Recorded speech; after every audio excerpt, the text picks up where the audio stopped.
Hello, hello, hello, and welcome to another fantastic episode of Anarchy Among Friends Roundtable discussion. Before we get started, let me first remind you that we are covered by the BIPCOT No Government License, which allows for the use and reuse of this podcast by anyone and everyone except for governments and the bludgies thereof.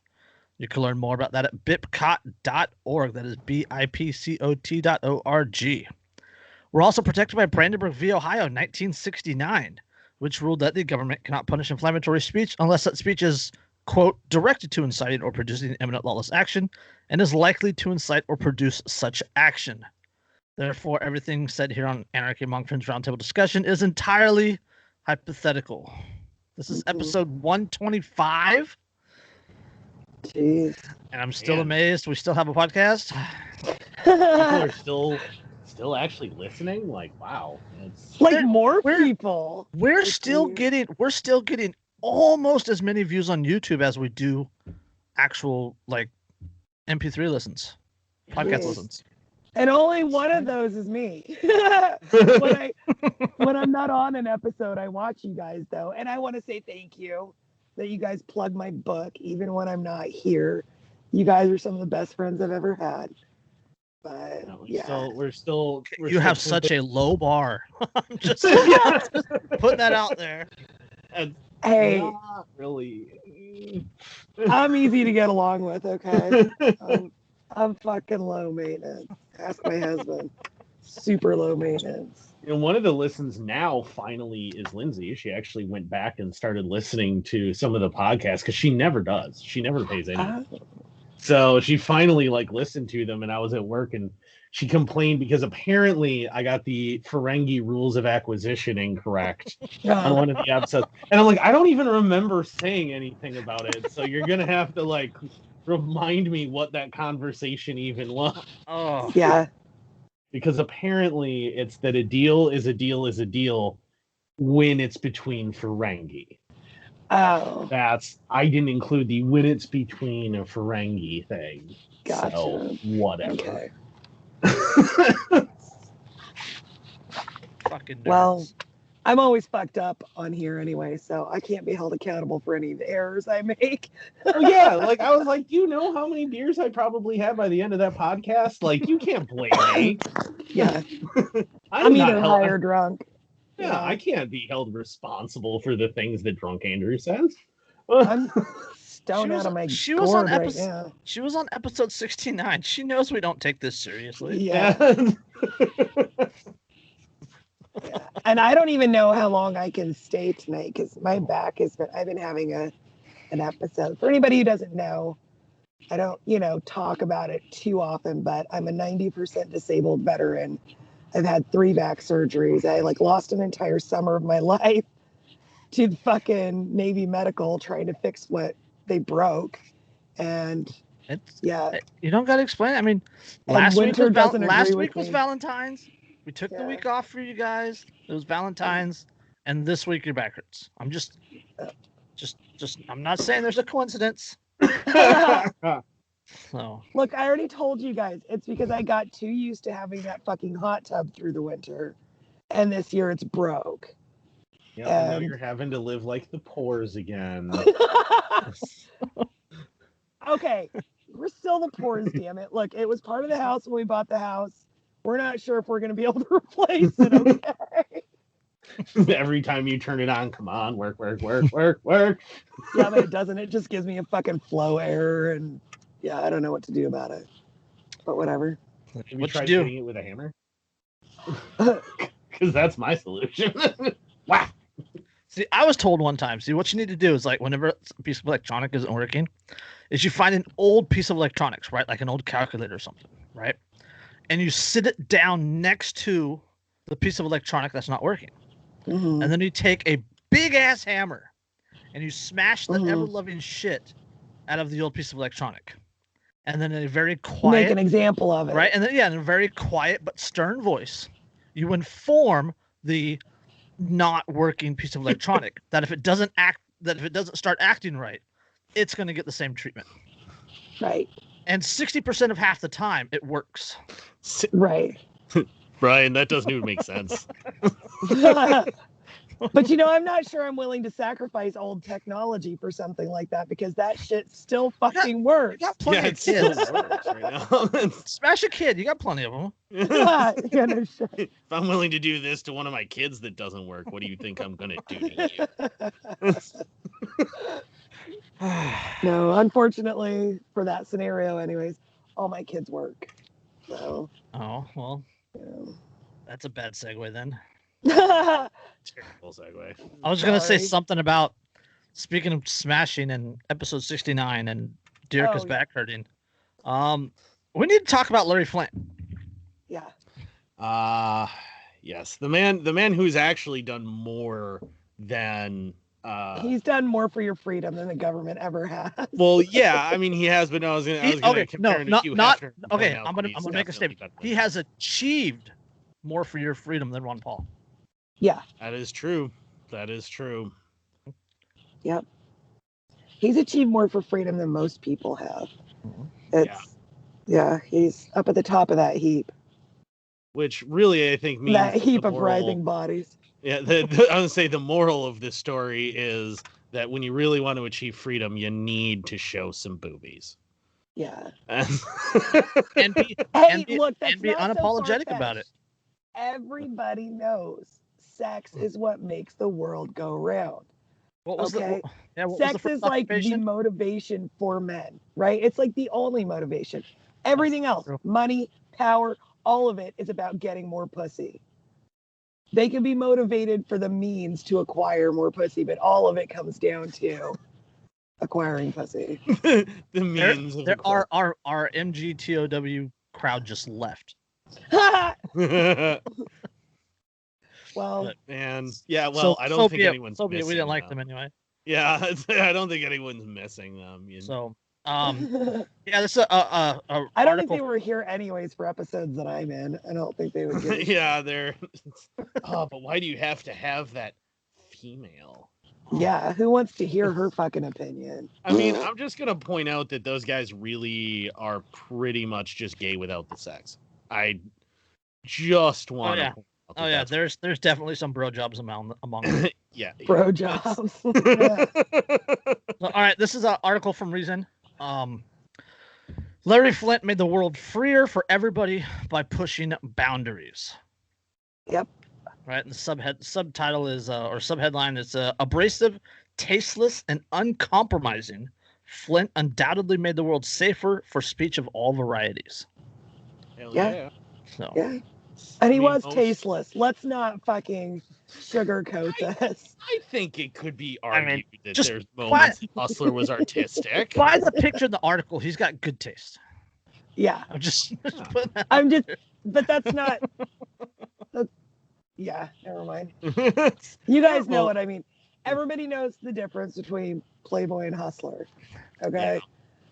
Well, yeah, Playboy is what you read, so you can be like, well, I'm just in it for the article. And to be fair, it was very or because it's artistic. The comics in Playboy were really good. Well, the articles in Playboy are actually fantastic and very good, fearless journalism. Carl Hess wrote for Playboy. Mm-hmm. Oh yeah, there's the really Death of stuff. Politics. That's a really, really good piece from Carl Hess. Yeah, so like that's what you read when you want to be classy, be able to be but like, Hustler had none of those pretensions. Yeah, no. Hustler's just like, yo, you want to see some fucking hot chicks? Yeah. What's up? You like this girl? You want a fucking inside view of her kidneys? Yeah. You got it. Yeah, like we'll do it, man. I don't give a fuck. Yeah. Yeah, Ward Cleaver had Playboy. Al Bundy had Hustler. Yeah, right. Exactly. America lost a free speech champion last week with the death of Larry Flint at the age of 78. The publisher of Hustler magazine was one of those rare people who actually took a bullet for his principles.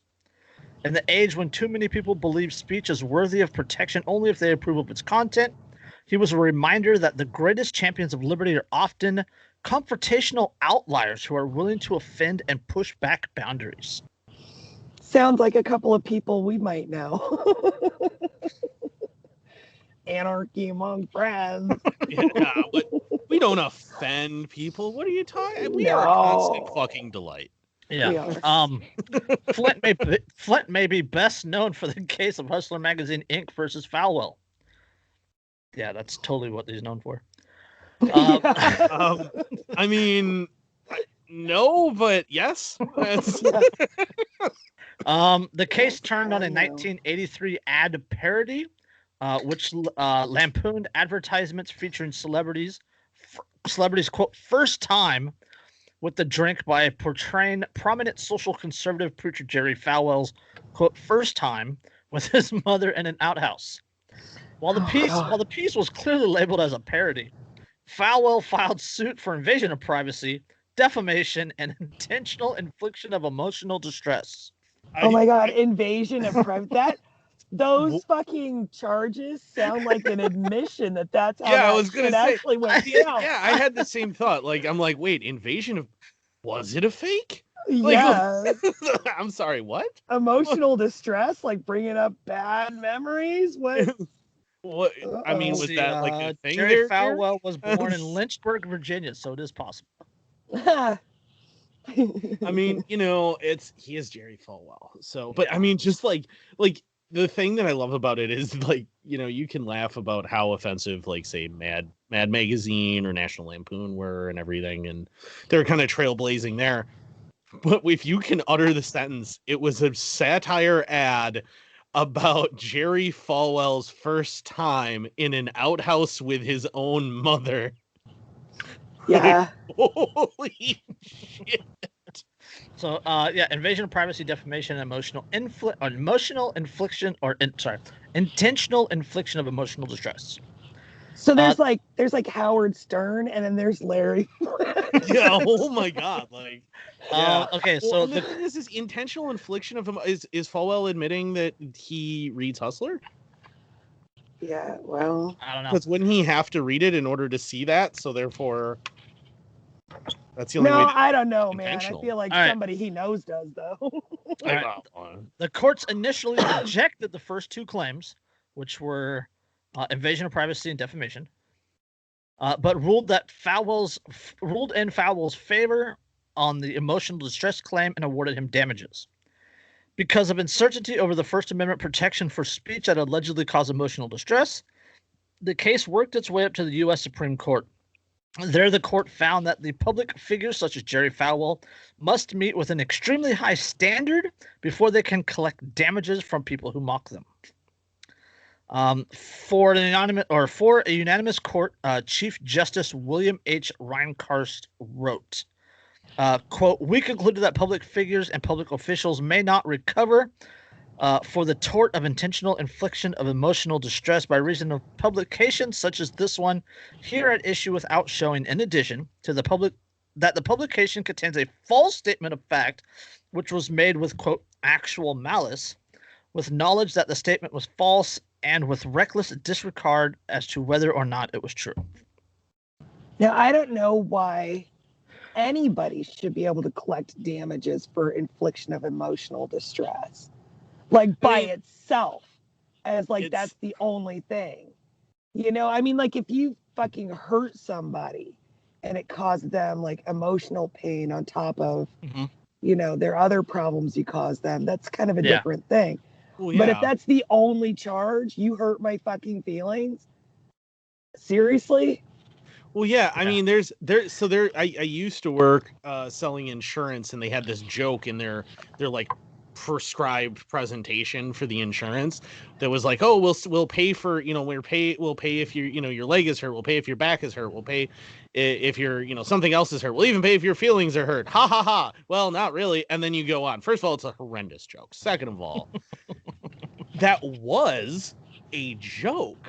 Yeah. It isn't when you talk about emotional damages. Yeah. So in a lawsuit. Stuart Taylor Jr. summarized for the New York Times after the case was decided that, quote, "the court effectively shut off an effort to make it easier for public figures to muzzle criticism and satire." Yeah. So, which is cool. But a decade after the case, Flint and Falwell became, and probably, friends and colleagues, touring the country to publicly discuss issues on which they disagreed.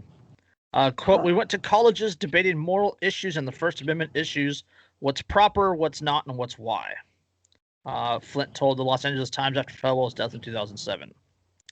That's really impressive. I mean, I was just going to say that. Like, that's a kind of a cool thing that they were able to do that. So many college students don't ever get two different perspectives on the same issue. Yeah. They only get the one approved fucking liberal education issue or like perspective on it. Well, yeah, and look at their reaction now, because it is always so one-sided. Look at their when you have things like Trigglypuff, they like that. I'm sorry, I laugh at that GIF every time. It's so freaking great. It's but I mean, like that is like the fact that they were able to do that says that clearly the two of them very much approached things from a very intellectual position. Right. Like they were able to discuss which I can always things. Respect. Yeah, they were able to discuss things dispassionately and just as an intellectual thing. And that, especially when you're talking about issues like morality, can be a very emotionally charged thing. So it's very difficult to do that. I'm really impressed that they were actually able to pull that off. So by no means was this Flint's first high-profile free speech fight.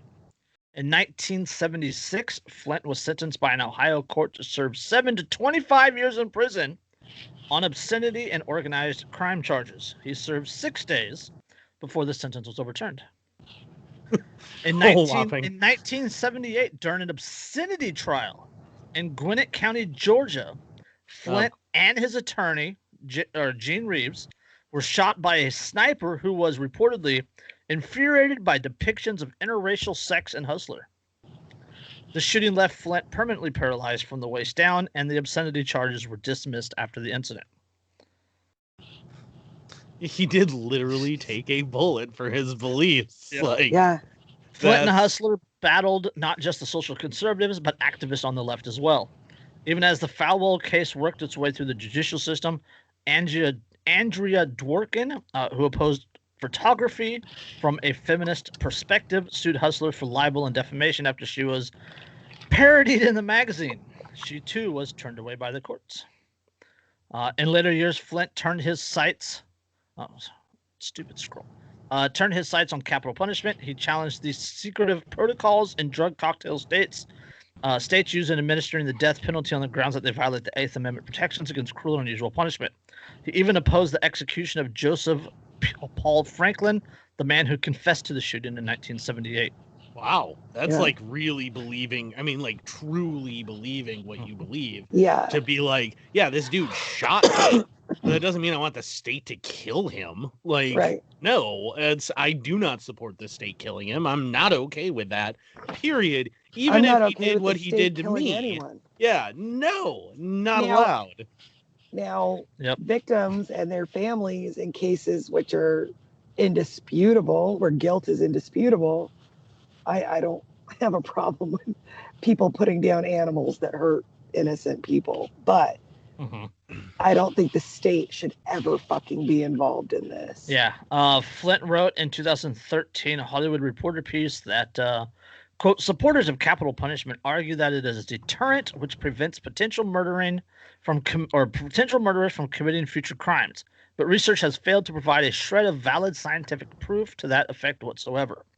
As far as severity of punishment is concerned, to me, a life spent in a 3-by-6 foot cell is far harsher than the quick release of a lethal injection. Well, it's true. Yes. There can't be scientific evidence that it fucking works because you destroy your fucking data set when you kill people. You don't have a fucking data set. Yeah. So. In 2003, Reason Magazine named Larry Flint one of 35 heroes of freedom for his hard-fought free speech efforts. Quote, where Hugh Hefner mainstreamed bohemian sexual mores, hardcore porn merchant Flint brought tasteless to new depths, inspiring an unthinkable but reveling coalition between social conservatives and puritanical feminist, and helping those strengthen the First Amendment protections for free expression along the way. I just love that description that he brought tastelessness to new depths, inspiring an unthinkable but revealing coalition between social conservatives and puritanical feminists. Like, oh, whoever would have thought only That's Larry quality Flint could fucking have brought writing them. right there. Yeah. Is what it is. Yep. That is fucking great. I mean, and he did too. Like, he was able to. You got to be impressed with anybody that manages to offend basically everyone of all races, creeds, and religions. It's And not that is give an a impressive shit thing. about it. Yeah, and And just be fucking like, See, that's stand up what and shoot them down in court over it. what Yeah. George Carlin did with words, Yeah. Flint did with pictures and satire. Flesh. Yeah. yeah, he did. Yeah, he did with pictures of fucking. Like, that's Yeah. like, Yeah. because hustlers are, I mean, you know, and the weird thing is like the hustler clubs, if you've ever been to a hustler strip club, are really classy joints. They're really nice. Yeah, They're Andrew very- goes there to meet wives. As, you know what? It was not a hustler that she worked in. However, Lindsay did used to work at the Hustler in Shreveport.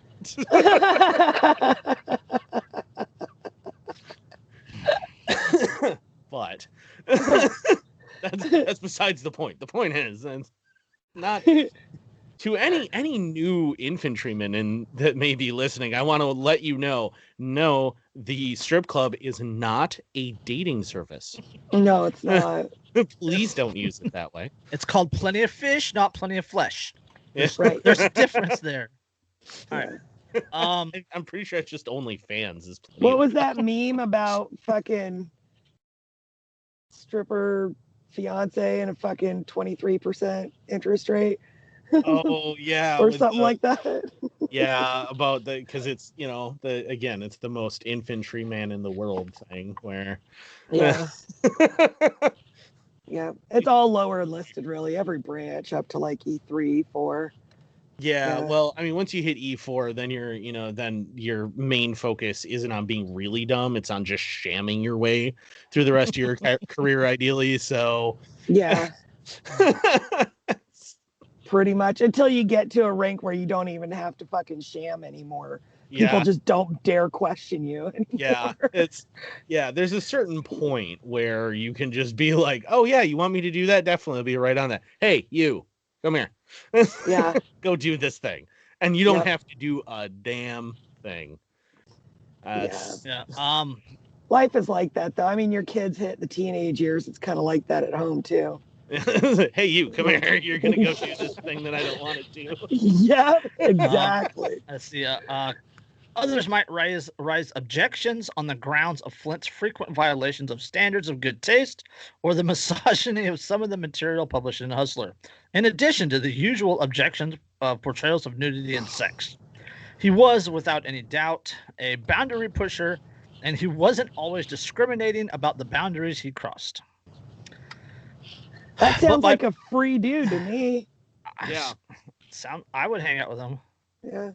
He was the kind of man that we should kind of all aspire to be, really. Like, he was one of those dudes who just didn't give a shit. Like, he was going to do what he was going to do, and fuck you. Fuck your social He just mores. lived completely Fuck your- unapologetically.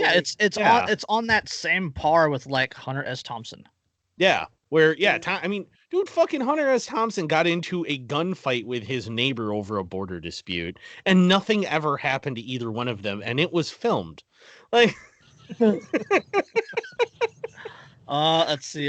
But by being abrasive, tasteless, and uncompromising, Flint undoubtedly made the world safer for speakers of all varieties. That includes expanded protections for modern skeptics who, more perversely than any issue of Hustler, speak out against wide-ranging free speech protections. Quote, my position is that you pay the price to live in a free society, and that price is the toleration of some things you don't like. You have to tolerate the Larry Flint of the world, he said in an interview in 1996.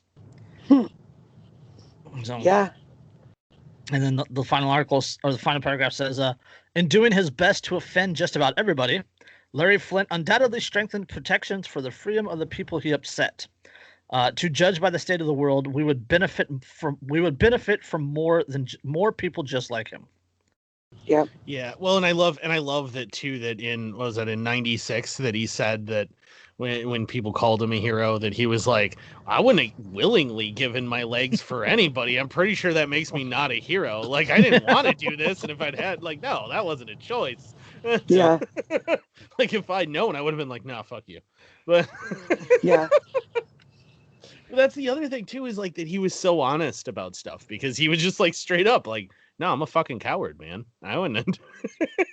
That's not gonna be something I'm gonna do. I'm not gonna be like, oh, I'll But he stand really up for... wasn't, because I mean, physical cowardice is one thing, but like philosophical, ideological cowardice is something totally different.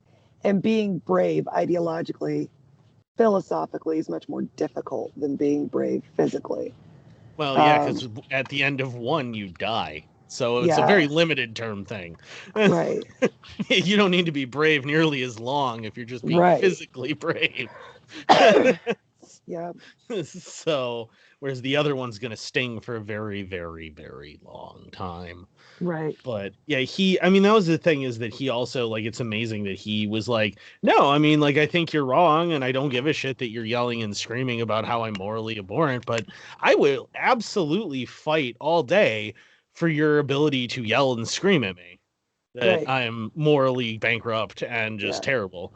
Like, that's, you know, and I think that we've lost so much of that as a society, and now that we don't have Larry anymore, like, we've lost even more.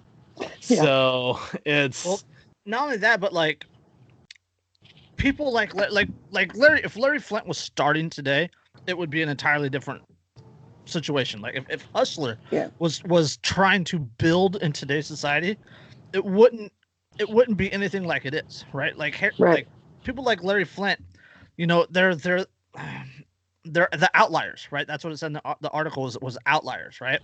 He's one of those outliers, like Hunter S. Thompson, like George Carlin, like, you know, Popcorn Sutton.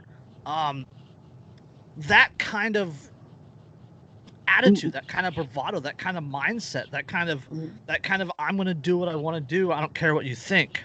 It's very avant-garde.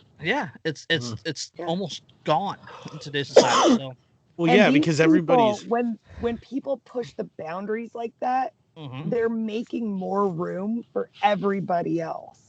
Yeah. And when people don't even appreciate that. Yeah, no, you get canceled. You get kicked off social media. Well, yeah. I mean, look at what just happened to Gina Carano. Like, I mean, and the fact that she gets canceled and like kicked off of the TV show and everything because she's like, hey, this cancel culture is completely out of control, and like you just go after everybody. And like, and the whole point of her post was about, well, you know, the beginnings of Nazis being able to get this power started because neighbors were willing to attack neighbors. And that was her point. And then in response, they do exactly what she was talking about immediately. And with no, you know, without any hesitation. And like, I mean, that's where we're at now. What kills me is anarchists saying things like, well, these are market forces. The market didn't want her because she said that. No, it fucking isn't. These aren't market forces. This is just people fucking bowing down to fucking public opinion, and not even fully public opinion, just like the small vocal incendiary fucking minority of people that get so up in their feels about words, just fucking words. This is not market forces. There's nothing free about this cancel culture. Well, and you know, and the thing that I keep noticing with a lot of anarchists like that is that what I notice is that they're constantly, when they're like, oh, Facebook and Twitter are private companies. They're not, but whatever. That's their argument. They're, you know, and they're like, oh, this is market forces. Yeah, they're basically just an intel arm of the government, but whatever. It's so you have them saying these things, and what I've noticed is that the reason that they tend to say this, what it looks like to me, is one, because they're too scared to admit that they agree with whatever decisions those companies made, because they know that it's going to be unpopular, but two, they then use that as some sort of a shield to criticism that they get from people who are against that, ignoring the fact that Well, yeah, if you want to talk market forces, let's talk about the fact that there's going to be dissenting voices in the market, which is exactly what we're doing. We're dissenting from the majority and saying, no, this isn't okay. I still want to see her work. I still want to see her do this. Yeah. Like, you're ignoring the fact that, yes, they may have the right to fire somebody for any reason that they want, but I also have a right to call them a load of horse shit for doing it. Right. So it's and it definitely wasn't market forces. There was no time for the market to speak. Like, they weren't losing subscriptions because of what she said. People weren't canceling their fucking service. They did it because they were afraid of that small fucking like overwrought minority that drives cancel culture. Well, yeah, and even if they had started losing subscribers because of it, and that had started occurring, and then they'd fired her, I would still say, well, that's a load of horse shit. Not that they fired her, because it makes sense that they would have fired her at that point, but I think it's a load of horse shit that people had that much of a problem with what she said. I'm still going to say the same thing. Yeah, I still am going to say the same thing, but what I'm saying though is that it's such a cop out. It's such a completely milk toast attitude to be like, well, but I mean, it's just market forces. Fucking yay. That doesn't mean that it was good. I know. Yeah. It's just, I don't One, care. no, it wasn't. And two, that doesn't mean that it was a positive thing. Yeah. I mean, market forces are what killed off initially the fucking, American muscle car. That doesn't mean that I'm happy about that. I'm not just going to throw them. I still think that's a load of horseshit, and I'm glad. But now everybody wants them again. These things are trends. They're not market forces. These are fucking fads. And even the cancel culture is a fucking fad. Oh yeah, there's going to come a time where we're going to look back at it and be like, wow, that was really fucked up. Like, I can't believe that people were doing that.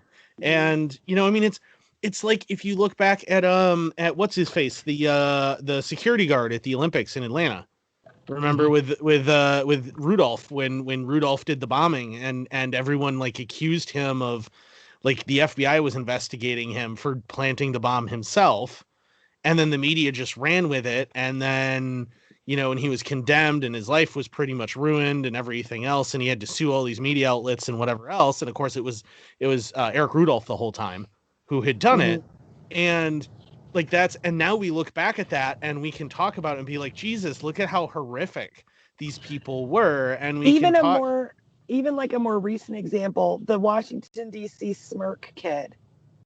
Yeah, Covington, exactly. Covington kid, yeah, the Covington kid. Yeah.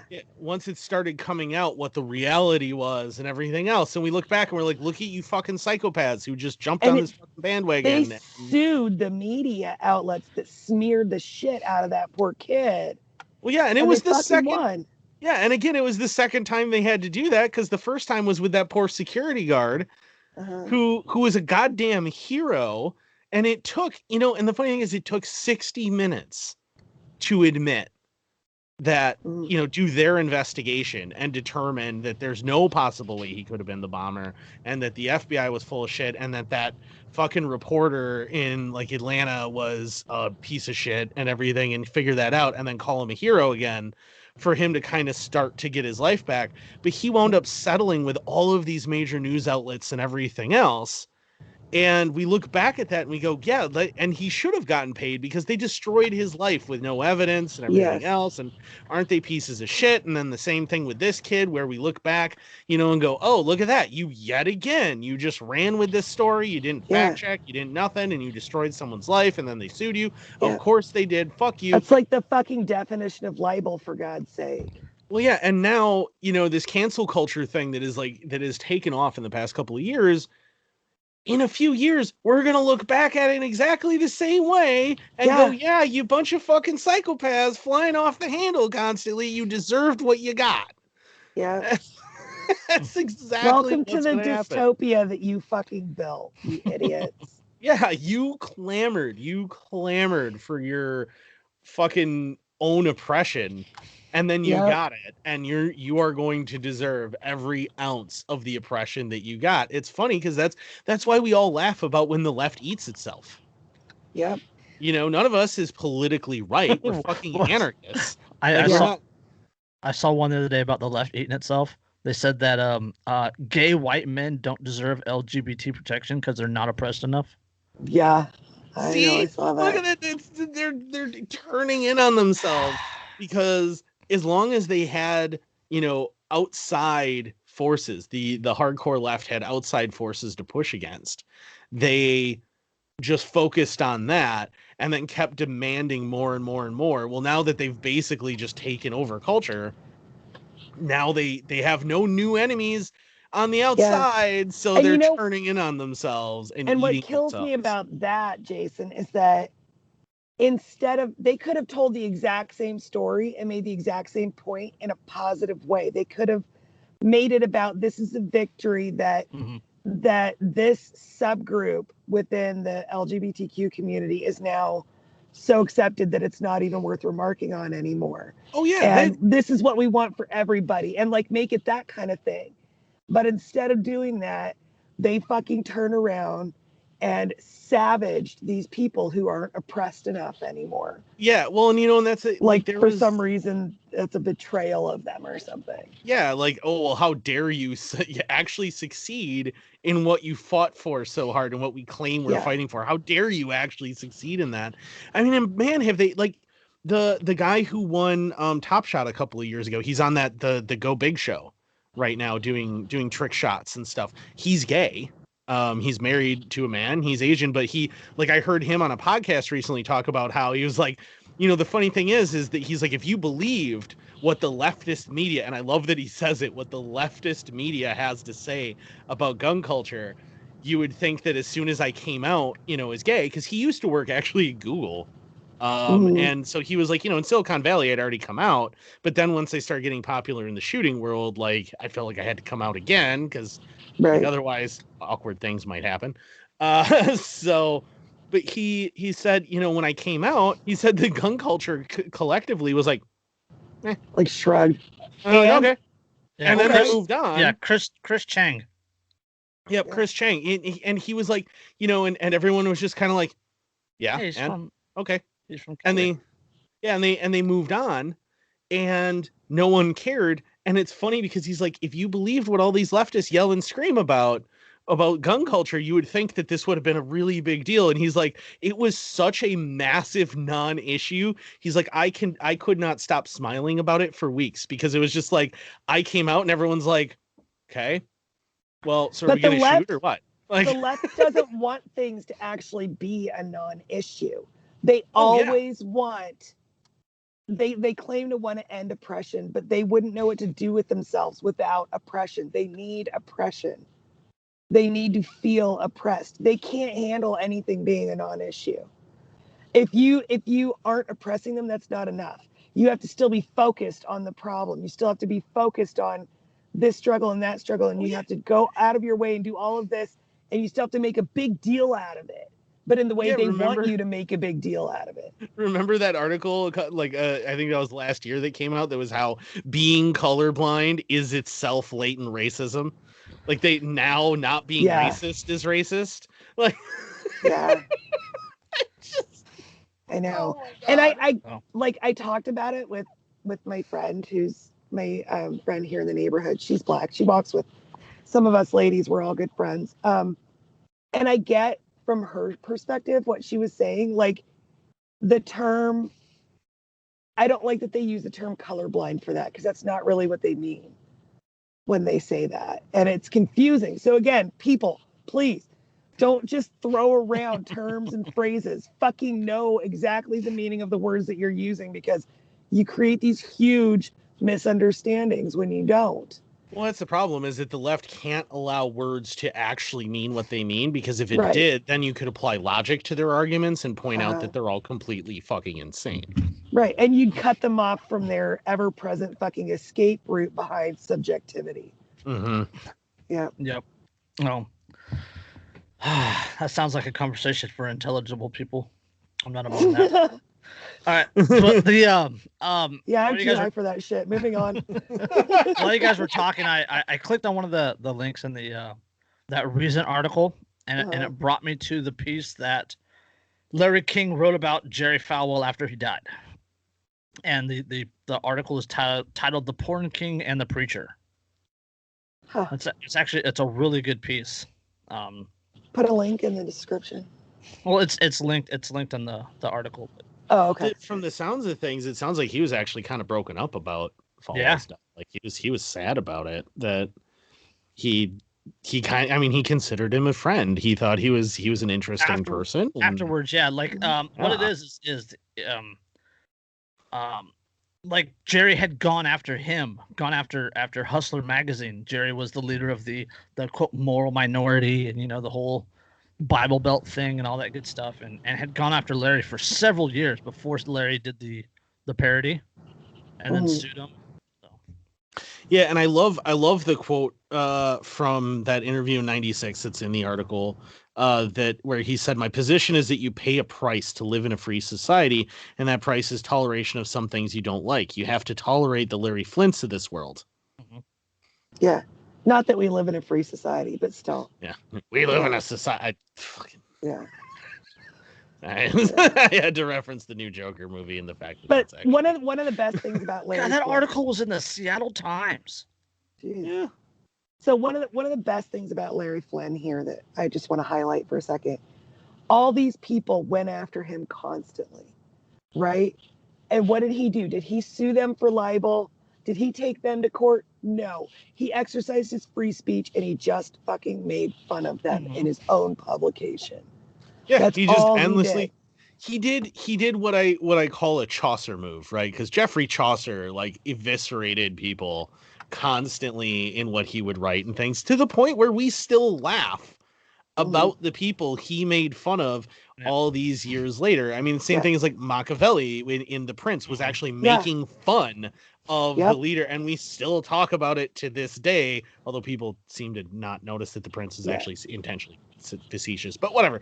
Canceling people isn't the way to really get them. Exercising your free speech cleverly and knowing what your fucking words mean, people, knowing what your words mean, you can have history laugh at them for the rest of fucking time. There's I actually just shared it. There's actually a story where we know that the original performance of a Greek play, one of the actors' names that performed in that play, like 3,500 years ago, we still know because he flubbed a line, because in Greek the pronunciation for I think, was it the pronunciation for like dream or something is close to the pronunciation of weasel, and he said something about waking up and seeing a weasel.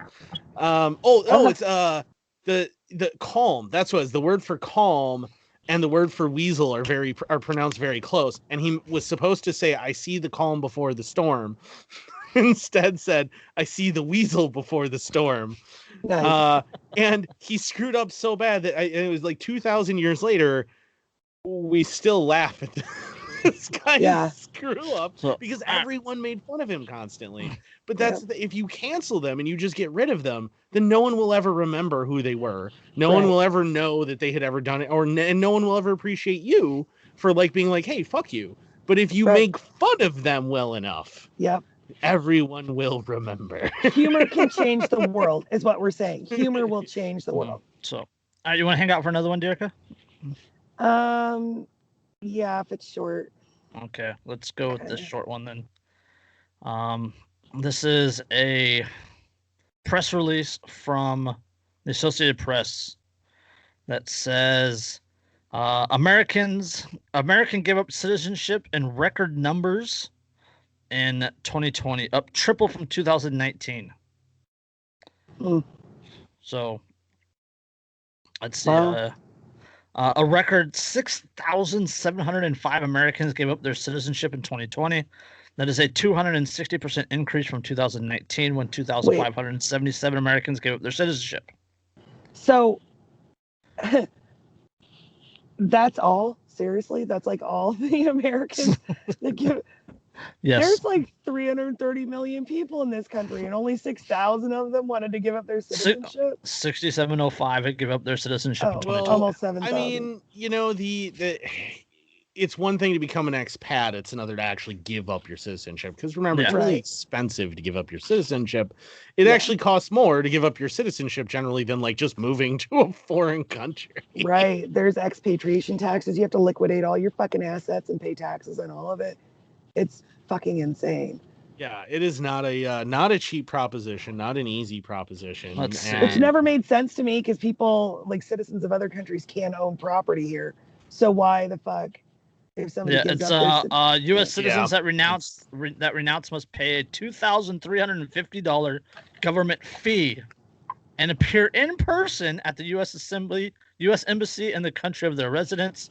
In addition, a complete tax return must be filed and exit tax must be owed.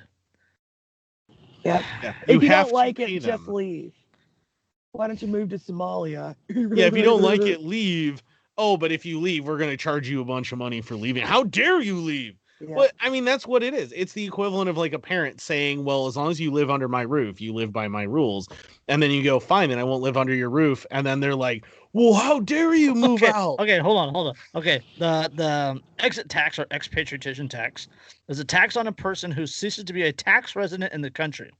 This often takes the form of a capital gains tax against unrealized gain attributed to the person in which the taxpayer was, or in the period in which the taxpayer was a tax resident of the country in question. What? Unrealized gain. Yeah.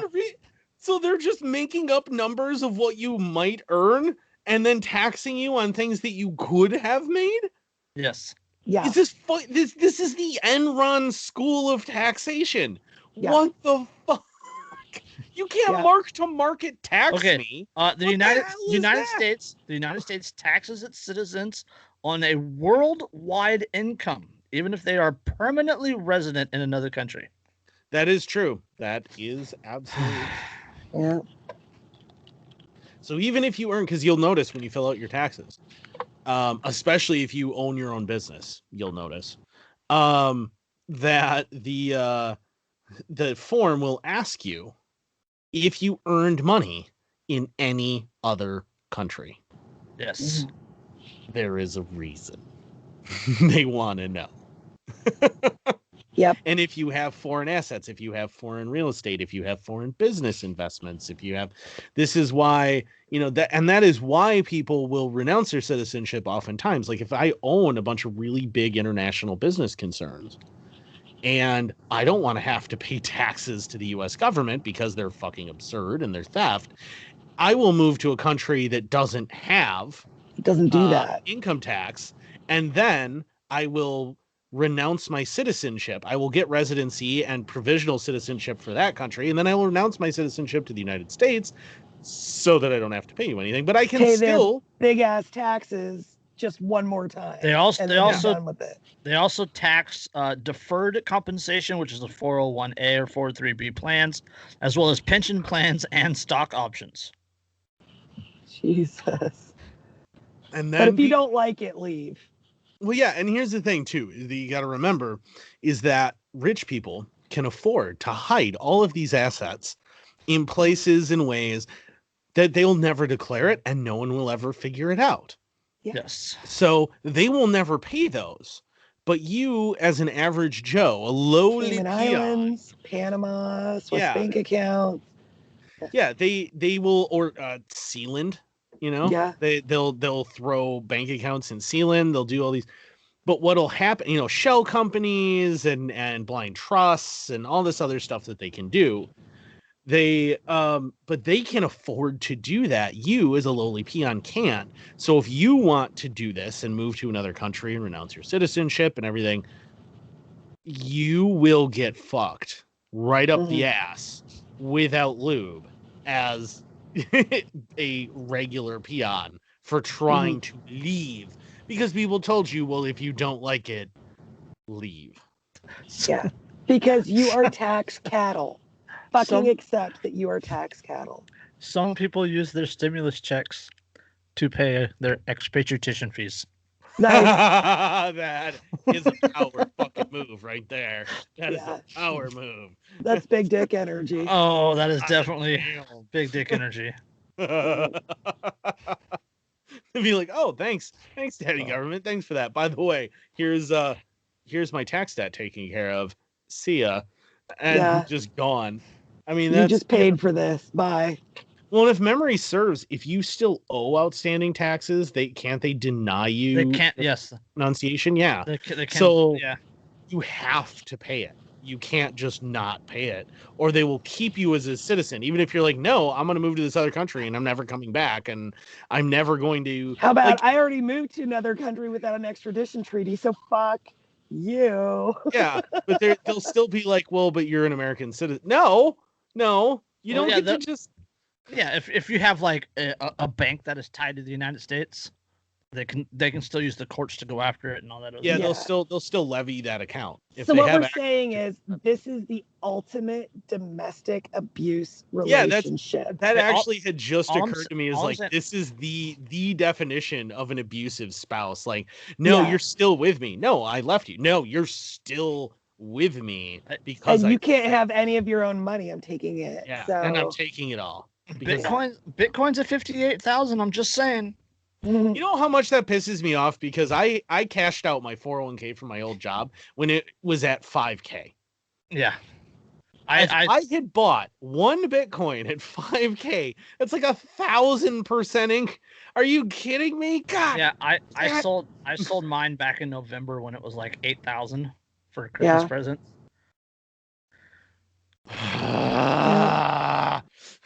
I'm so fucking mad. Like, I was mad. And I don't fucking know how to get into any of my fucking crypto wallets. So what? The confectioner punk would slap you.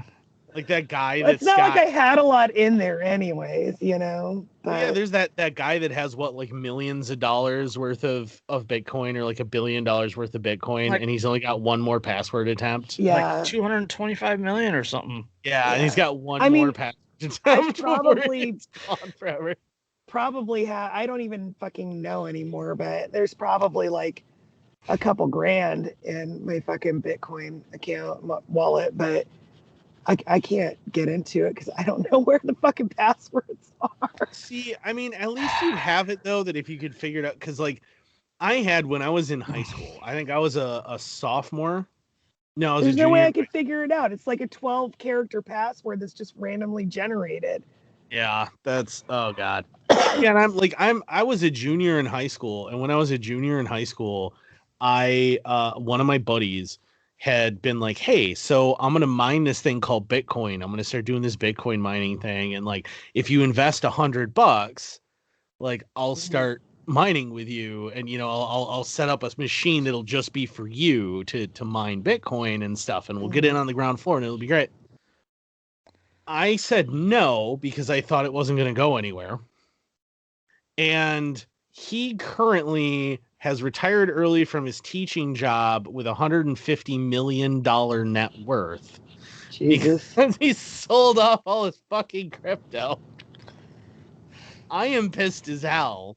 Because if I had fucking invested into what that would have been 2003, I think 03. If I had invested in 03, son of a fucking bitch. Yeah. Remember that one kid gave up 10,000 Bitcoin for a couple pizzas.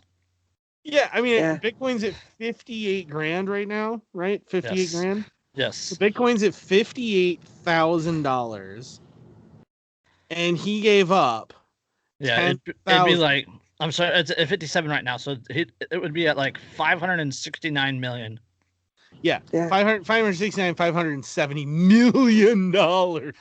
That's a fucking Mega Millions jackpot, like one of the big ones. Over $500 million that you technically were taxed on. Yeah. So they can't even argue that, oh no, you need to be taxed on this, and they can't even capital gains tax on it because it's not US dollars.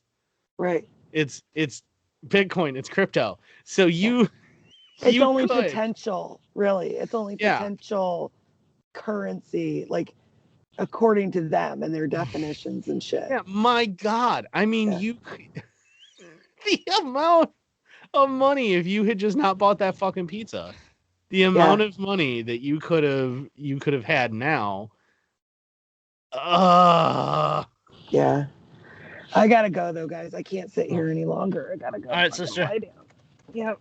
Love you guys. See you later. Love you. See ya. Come on. That's what she said.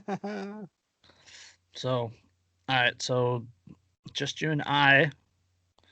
Christopher might be joining us. I don't know. Yeah, he finally got home after having his truck pulled out of the snow, so we'll see what happens. Yes. So let's just let's move on then. Let's jump into this one. Let's jump into this is oh I'm sure this is going to be good based on that reaction. This is going to be a fun one. Fifth Circuit grants qualified immunity to cops who ignited a suicidal gasoline-drenched man by tasing him. Oh, this fucking... Oh, my God. You know the funniest part about this? The appeals court concluded that the officer's use of force was reasonable in the circumstances. Setting him on fire. They were setting a man on fire. Immolating a living human being was reasonable. I mean, and the funny thing is there was actually an episode years ago. There's an episode of CSI where a cop is using a type of like mace that the department had decided to not use anymore because the liquid dispersant in it was flammable, was highly flammable. So they'd moved away from it. He had used it anyway. And the entire plot of the episode is they test to see if the taser that had set this guy on fire could have set it off. They confirm it. It's actually got a cameo by Mythbusters. Fun fact. Jamie Hyneman and Adam Savage actually do a cameo in it. But that is a plot where then they charge the cop with murder or like manslaughter because he used something that he knew to be flammable when he knew tasers were going to be used to spray this guy, and therefore it was his fault. This is just a few years ago, and now, because we live in fucking clown world... absolute fucking clown world. Now, this is... Oh no, they get qualified immunity for setting a man on fire. And burning down the house. The house is secondary to a human life. So, Gabriel Eduardo Olives, Olives, Olives, doused himself with gasoline, but it was the cops who set him on fire. They were there to help him. Oh, that was helpful. Last week, the U.S. Court of Appeals for the Fifth Circuit ruled that some cops whose name I can't pronounce, and the other cops whose name I can't really pronounce, from Arlington, Texas, police officers who fired tasers at Olivis, ignited him, and burning his house down are protected by qualified immunity, which is a court. It's Jeremiah Squadarama and Ebony Jefferson. Is that who you're talking about? I think so.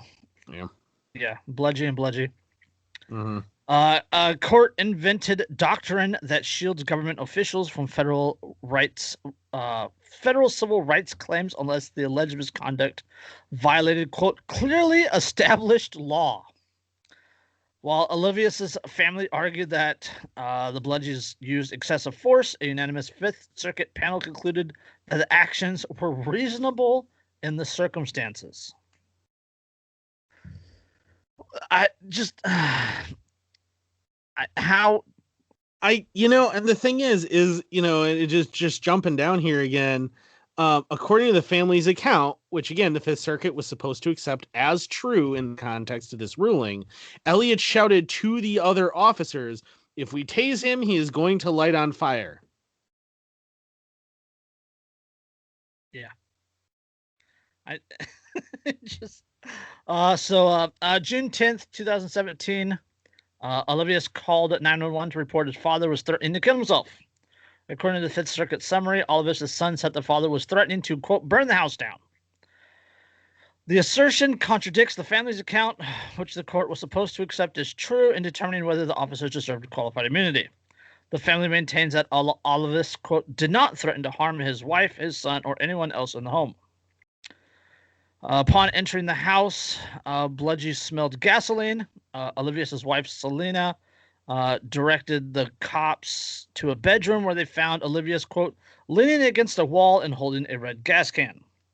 Well, and remember that gasoline, the liquid, you can actually put a fucking cigarette out in liquid gasoline. Yes.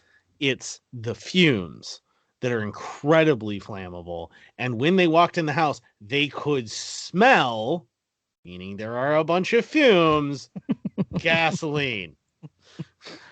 Yes, they I just so What I mean- leaning against the wall, holding a red gas can. According to the family's account, which again the Fifth Circuit was supposed to accept as true in the context of its ruling, Elliot shouted at the other officers, quote, if we tase him, he's going to light on fire.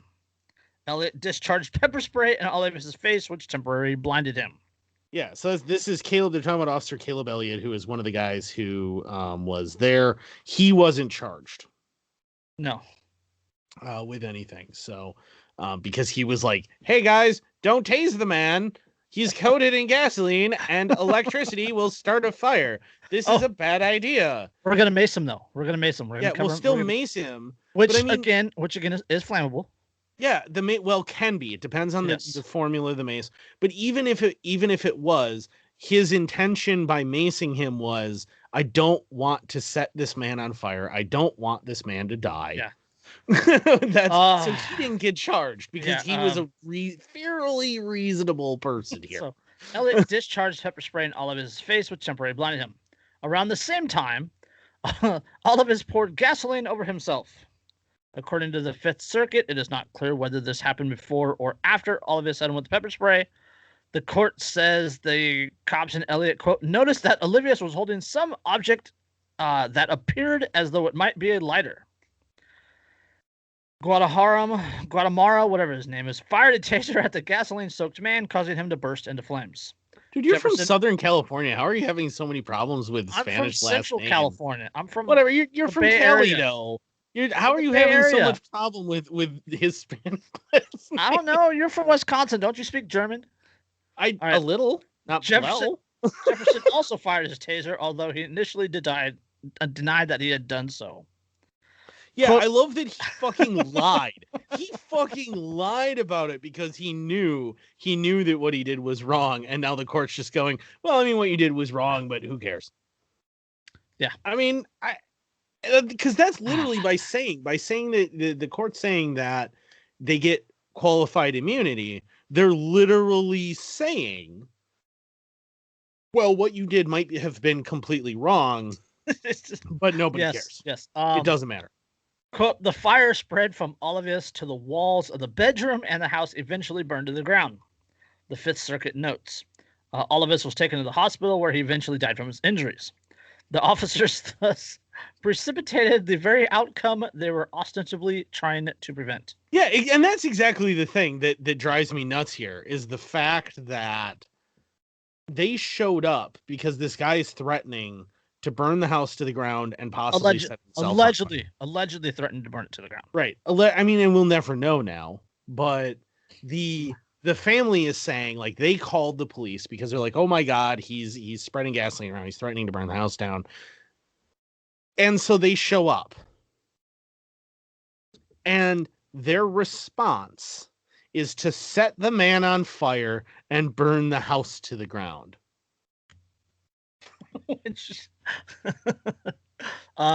Man, what would we ever do without police? I mean, without police, the house might have burned to the ground. Yeah, Alvarez is the wife. Alvarez sued the officers under 42 U.S.C. 1983, which allows people to seek damages when government officials violate their constitutional rights. She argued that using tasers in these circumstances was clearly reckless, and that the officers should instead have used other techniques to control the situation. Gosh, was it reckless? Quote, it is undisputed that a taser can cause death in more situations than would use of soft hand techniques or impact weapons applied to certain portions of a person's body. The complaint said. Since Elliot said he was standing about 6 feet from all of us, it adds he, quote, could have easily subdued the blind man by rushing and grabbing him, and the other officers in the room would have done the same. Yeah, they all could have. I mean, that's the thing, is he's blinded by the mace. He can't see. He's right? six. The cop is 6 feet away. 2 steps. Less than 2, really. I mean, depending on his height. 2 steps from him. There is no goddamn reason that these cops could not have subdued him physically using their hands. But because the cops are cowards, they didn't move in. Because that's the bottom line. That's why you don't do that in this situation, is because you're a fucking coward. Yeah. But just 6 feet away. 6 feet away. I mean, that's... And the thing is, if they hadn't shown up, right? If they hadn't shown up, his family might have talked him down. If they hadn't shown up, even if his family didn't talk him down, he burns the house to the ground, which happened anyway. But he is still alive.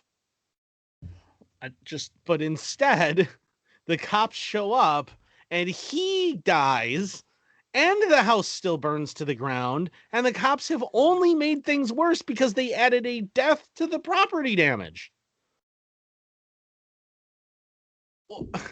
And in response, the court goes, well, but I mean, they're cops, so yeah, no punishment. So, quote, the severity of the threatened crime, i.e. felony arson, was considerable, the appeals court says. Quote, all of us posed a substantial and immediate risk of death or serious bodily injury to himself and everyone else in the house. The cops posed a substantial risk of death to himself and everyone else in the house. They set a man on fire as well as the house. Yes. He was covered in gasoline. He had been threatening to kill himself and burn down the house. He appeared to be holding a lighter. At that point, there were 6 other people in the house, all of whom were in danger. Also, why did the cops not move people the fuck out of the house? Yeah. I mean, there's 6... What was it? The 3 cops, the two that were charged, and the one other cop. There's the guy that was covered in gasoline, and the 2 other people. Like, the one cop moves 2 people out. Okay, dude. All right.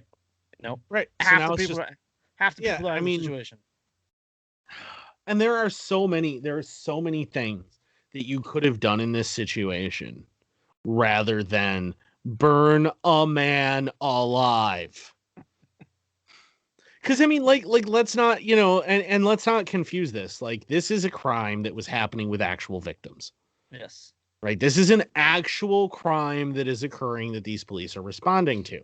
But their response is to make the crime actually happen. Yep. And I know somebody's going, oh, they couldn't have known, blah, blah, blah, blah, blah. Well, from the article, it says the company that makes the tasers warns that their use, quote, can result in fire or explosion when flammable gases, fumes, vapors, liquids, or materials are present. Because it's an electrical fucking current. It also says, quote, use of a taser in the presence of fire or explosion hazards could result in death or serious injury. Warning labels. That is the warning label on the taser. There are fucking warning labels that are telling you that this could happen. You don't have to have a high IQ. And I know the cops, they sued so that they could be sure that they hire low IQ individuals.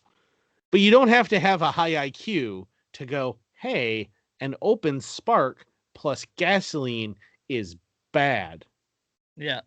Alvarez's complaint notes that the officers underwent training in which they were, quote, reminded of what they already knew regarding the use of a taser's electronic control weapon in a situation where flammable substances and or vapors are present.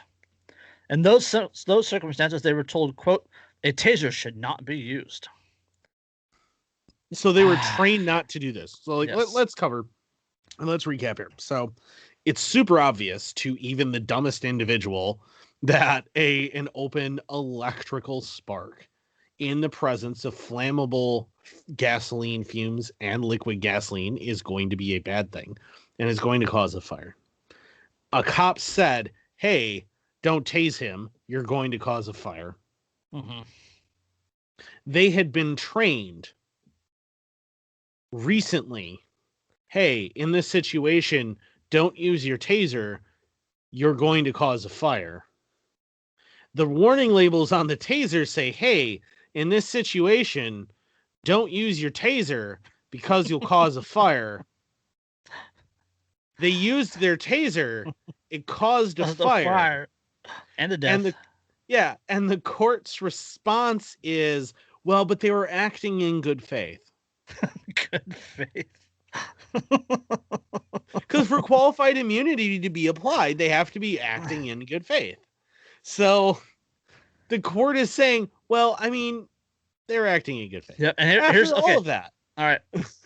And the Fifth Circuit, this is, again, a quote from the Fifth Circuit. It says, quote, accepting the pleaded facts as true and constructing them in the light most favorable to the plaintiffs, neither officer's conduct was unreasonable, nor was the force they employed clearly excessive. So essentially what the court is saying is... No, hold on. Quote, given the horrendous scene that the officers were facing, involving the immediate potential for the destruction of lives and property, the force used, firing the tasers, quote, was not unreasonable or excessive, and consequently we hold that the officers did not violate the Fourth Amendment and are thus entitled to qualified immunity. What? Okay. So what they're doing is they're trying to say, well, all they did was fire the taser. So does that mean that if I am in a room full of gunpowder and all I do is light a match, I am not responsible for the ensuing explosion? Well, I mean, qualified immunity is so it's like we had a case here in California, in Central California. I think it was a little south of me, Modesto or something like that, where the cops stole like $250,000 worth of cash and like rare coins. They got qualified immunity because they didn't know what they were doing was wrong, according to the court. They didn't know that stealing was wrong. Yeah. So I mean, I just like that's the thing. It's like, so if I'm surrounded by gunpowder and light a match, I'm not responsible for the explosion. If I run a school bus in, off a bridge and kill a bunch of children while drunk, well, I mean, all I did was drive drunk. Well, no, that's not true, because you don't have the magical piece of 10. Okay, let's say I'm a cop who's driving a school bus. Wasn't there a cop that just launched his patrol car into a house? Yeah, you see that into the living room? Yeah, there's been a few of those over the years. They're freaking hysterical. There is my favorite is still the cop car that's like in a tree. I still don't know how the hell it happened, but it's like I want to see how it happened. Yeah, like I want to have watched that, because how did that occur? Because it's not even like it's pointing perpendicular like to the highway that it had to have been traveling down, and it's a ways from the highway. So like I don't understand how the car wound up where it did, that it's in this tree. Like I'm like, okay, so are they chasing Merlin? Like what what the hell happened there? But I mean, just what this court ruling is saying, even though you knew that what you were going to do was going to set off a chain of events that was going to result in a death and property destruction, because you had your magic uniform on. Even if you didn't know, even if there was the chance that this could happen, as it says in the warning on the tasers, this can happen. As an officer of the law, you should be held to a higher standard. You should be, but in fact are held to a much, much, much lower standard than average people. And this is reinforced over and over again. Remember that remember that you if you are a cop, ignorance of the law is an excuse. Mm-hmm. If you are not a cop, ignorance of the law is no excuse. If you are a cop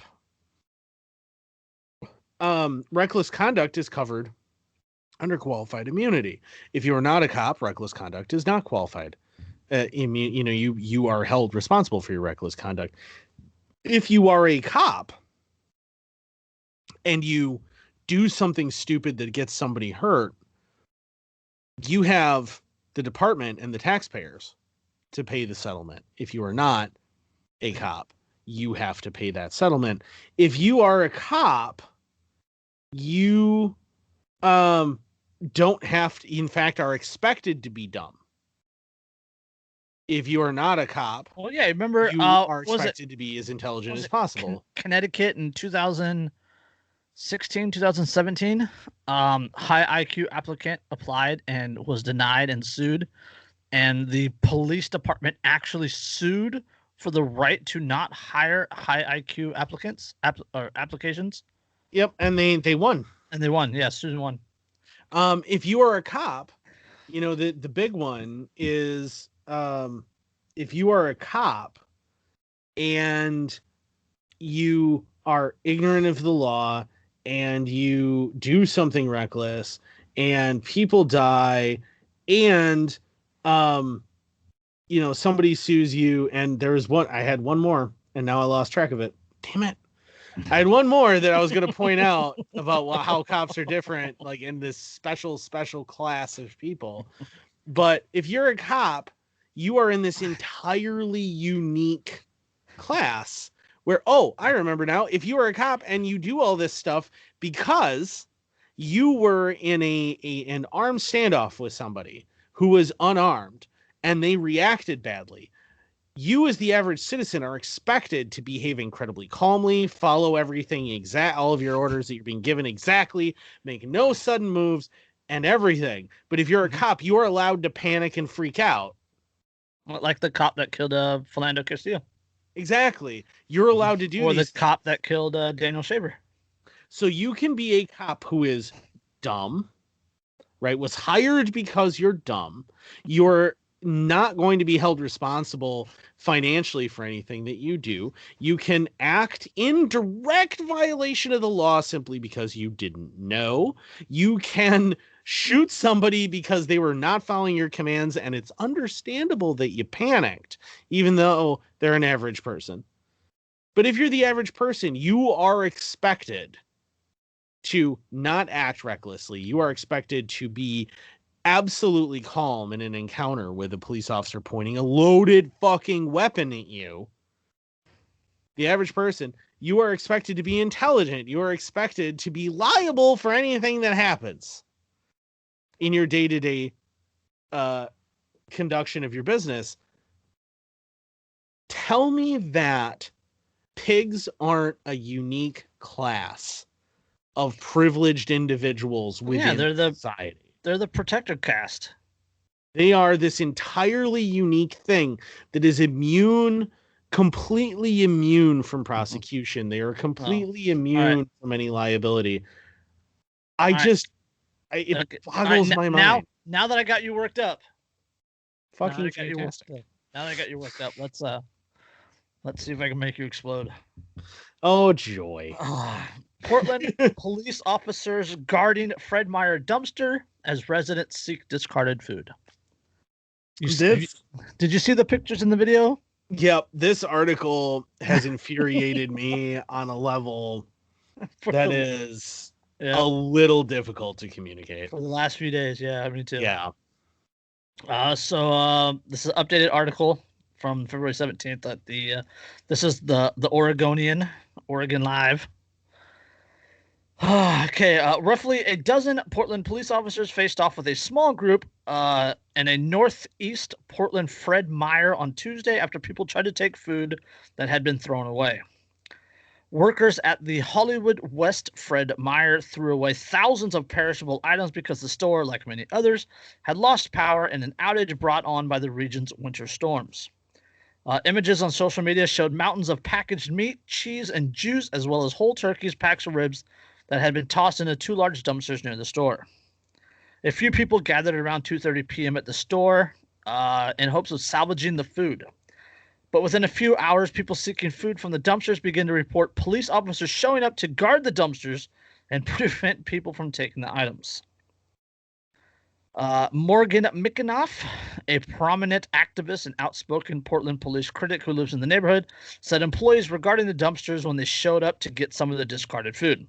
Mickenoff began to film the employees and report staff members threatened to call the police on them for doing so. The store manager called police shortly thereafter, Mickenoff said, and Mickenoff began live streaming the interaction on Instagram.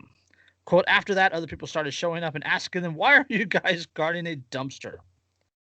Mickenoff said about 15 people eventually gathered in an attempt to collect food. At one point, Mickenoff said a dozen officers arrived on the scene. One officer wasn't wearing a mask and refused to put one on until a supervisor arrived and brought him one. Hold on. On Wednesday, Portland police said officers were sent to the scene after employees said, quote, they felt the situation was escalating and feared there may be a physical confrontation. With what? With who?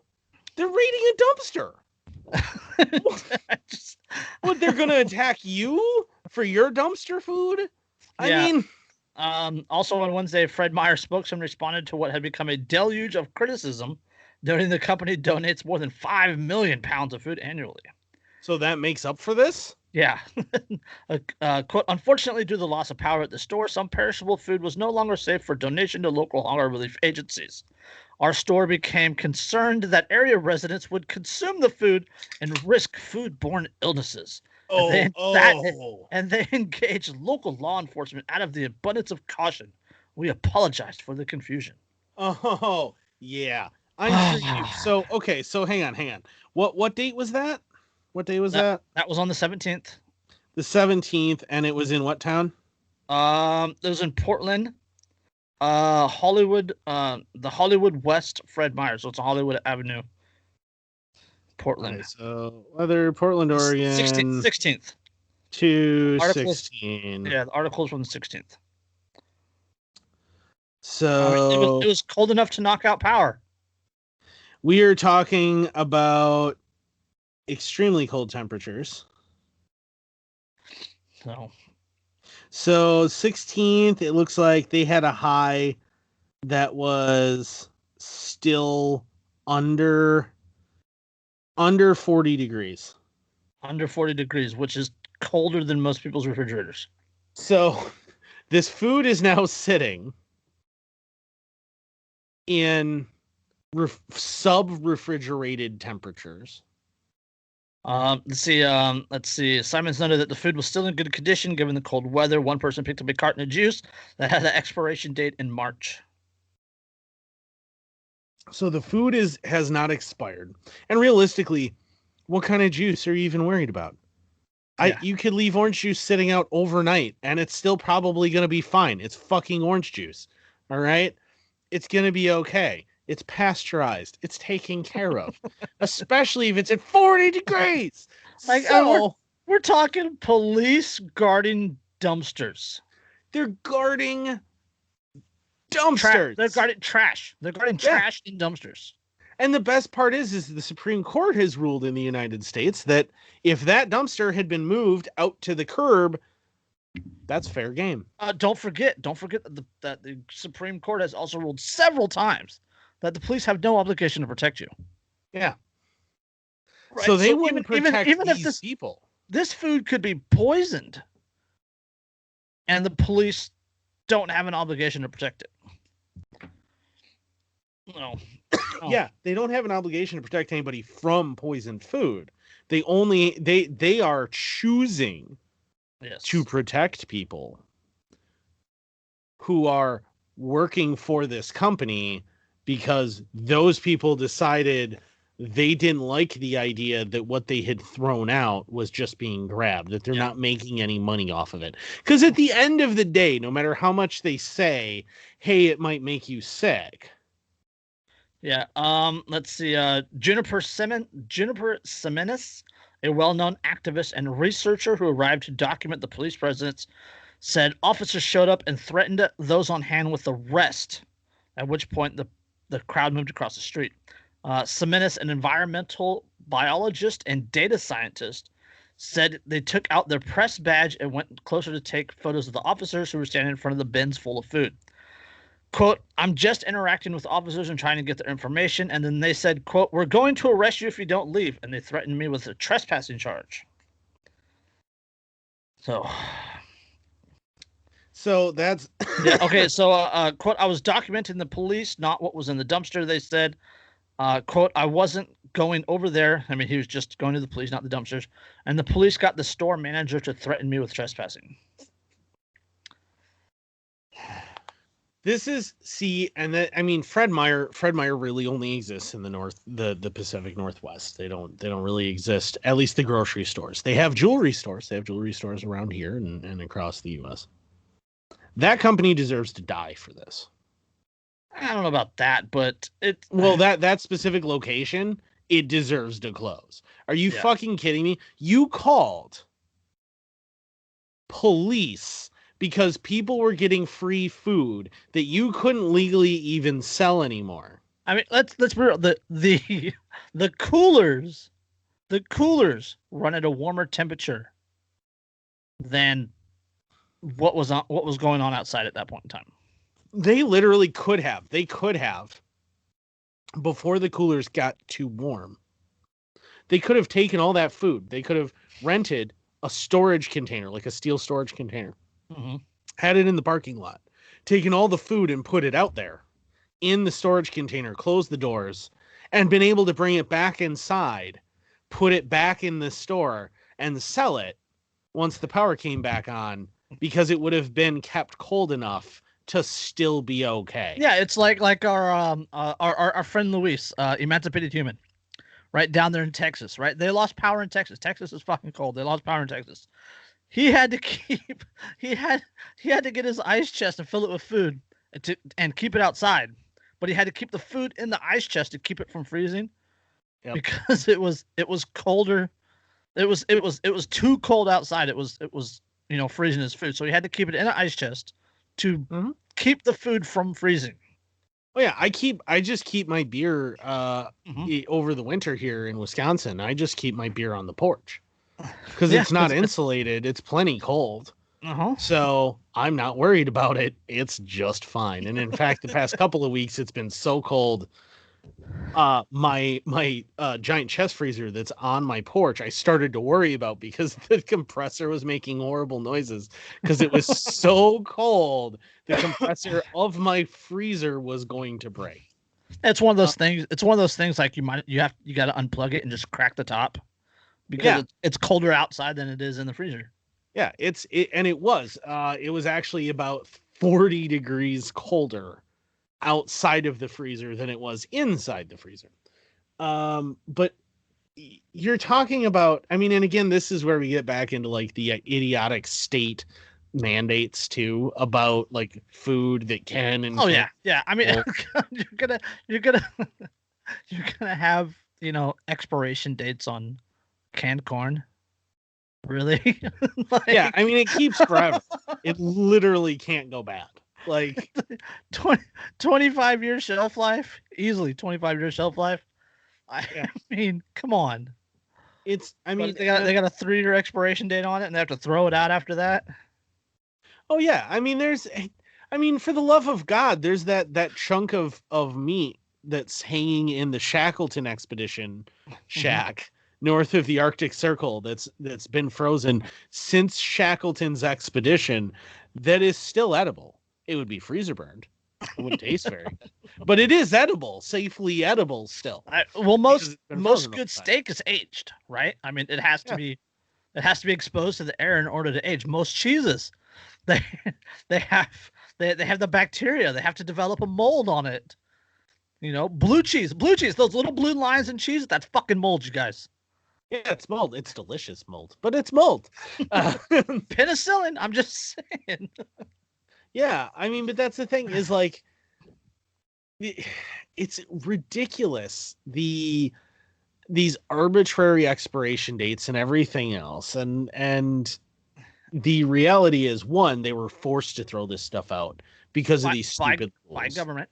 By government. These stupid rules made them throw this stuff out.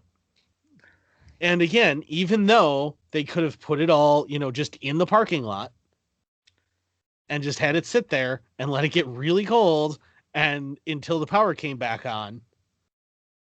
Like the idea, even the idea of just throw it in the dumpster, let people have it. Yeah, they could have thrown it. Let Darwin take over. Yeah, they could have. I mean, and they even could have. They could have just gone, if they truly believed that this stuff wasn't good anymore. And sadly, too many people in American society think that once food hits its expiration date, it's not good anymore. No, those are the ideally best buy dates. It is still good until it makes you sick when you eat. This is on par, in my opinion, with the Kansas City safety inspector or a few years ago at the charity barbecue that they didn't have a permit. Dumping the bleach. He threw the meat in the trash can and then dumped bleach all over the meat so they wouldn't use the meat because they didn't have a permit for a charity barbecue. Yeah, and technically under the law that was actually illegal for him to do, but they don't care about the law. Yeah, nothing ever happened because they don't care about the law. They don't care about reality, and they don't care. The big thing is the reason why the cops are willing to stand guard here isn't because people were getting violent with each other, because I can pretty much guarantee you that they weren't. They were not. There were people probably standing there going, okay, so I have orange juice. Who would like orange juice? And handing it out. Okay, yep. I got this. Who would like that? And handing that. And that's because that's how those things wind up working. Guaranteed. Yes. Every fucking time. That's what happens. But the reason they're standing guard, the cops are standing guard, is because if you do that and you just get all this stuff, you aren't going to need to come crying to daddy government for a while. Because you just got a bunch of food. Free ribs are the best ribs. I mean, it boggles my mind, to be honest with you. It boggles my mind because growing up off and on in Wisconsin and stuff, and living in Wisconsin for as long as I have, it blows my mind that people complain about food going bad when they lose power. Because of cold, specifically. Like, oh, I lost power because of this cold, and my food went bad. And I'm like, what? But you could have just put it in a bag and taken it out your door and set it down, man. Like, what? I don't understand. How did that happen? All right, let's move on to another one. This one, I wish we had the full crew for this. I really do. This is an op-ed put out by the Chicago Sun-Times editorial board. So nobody was willing to attach their name to this. This is just put out by it says it's just written by the editorial board. Oh, Chicago. Okay.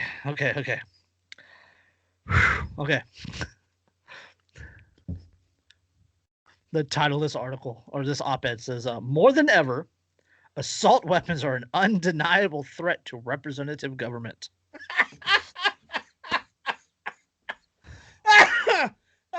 I mean, technically correct, but not in the way that they're trying to say. Yeah. And then the subtitle says, for too long, threats of physical harm have been used to intimidate lawmakers trying to do something about America's nightmare of gun violence.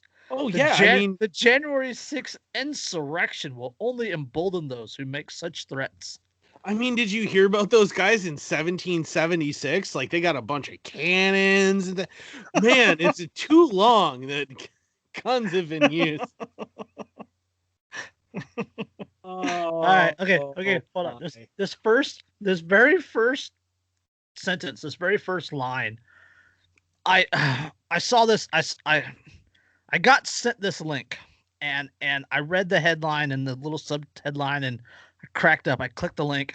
This first sentence, I dropped my phone and laughed for 10 minutes. Like my stomach hurt from laughing. Okay. All right. This first sentence. Okay. Ready? Okay.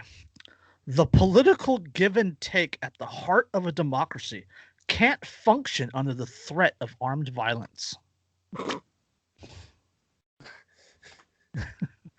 That's why this. Oh no! So they really are just openly anti-Second Amendment now. Hold on. The January 6th attack on the U.S. Capitol has warned our nation, like nothing that's come before, that lawmakers at all levels are vulnerable to such threats.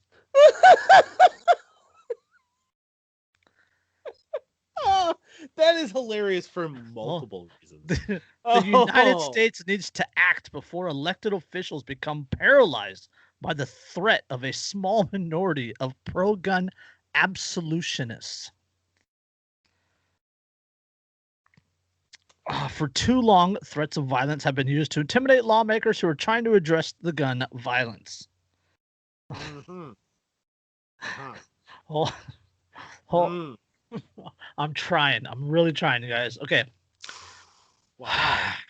Gun right advocates have long argued that, quote, good guys with guns are an important defense against, quote, bad guys.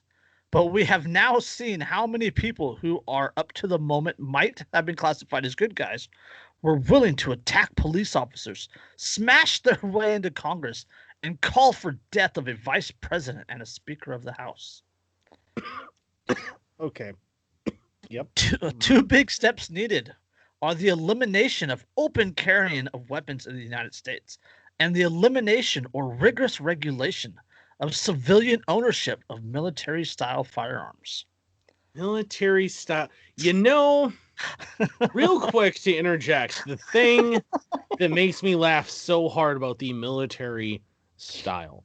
Let me explain a couple, just really quick. Let me run down a couple things. First of all, the reason why these big, scary black rifles that people are on the left, who are a bunch of, namby-pambies, are so scared of, the reason those are black is because that black anodization of aluminum and steel is really fucking cheap. Yes. That's why they're black, because it's really, really, really cheap. It's not to make it scary, it's because it's really cheap. And that's why the M16, right? The M16A1, M16A2, the AR-10, that's why they're black, is because it's really cheap.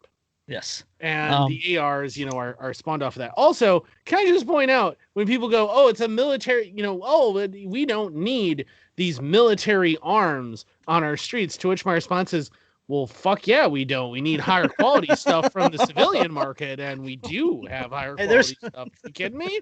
Have you seen what gets passed off is acceptable in the military? Colt went bankrupt for a reason. They couldn't sustain it in the civilian market. I mean, are you kidding me? Like the stuff that's like, oh, this is probably like here. Let me put in perspective right quick. So let's say, right, quick ones. Let me be a very Wisconsin-y person and let me show you quick ones. Would you rather buy an M92? Oh God, I know what an M92 is. That has been surplused out of the U.S. military, that has been beat to shit. The barrel is shot out. It's been cleaned once every 10,000 rounds. It's a pile of garbage.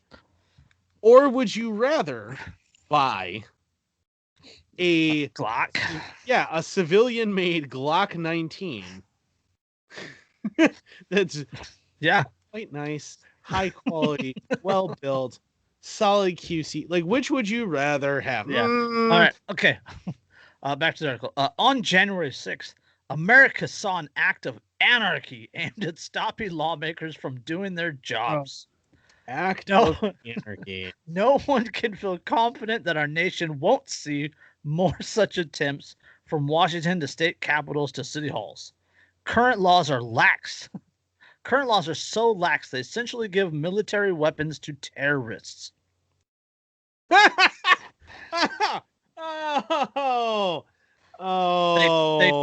government actually does give military weapons to terrorists. They literally do that and have for 50 years.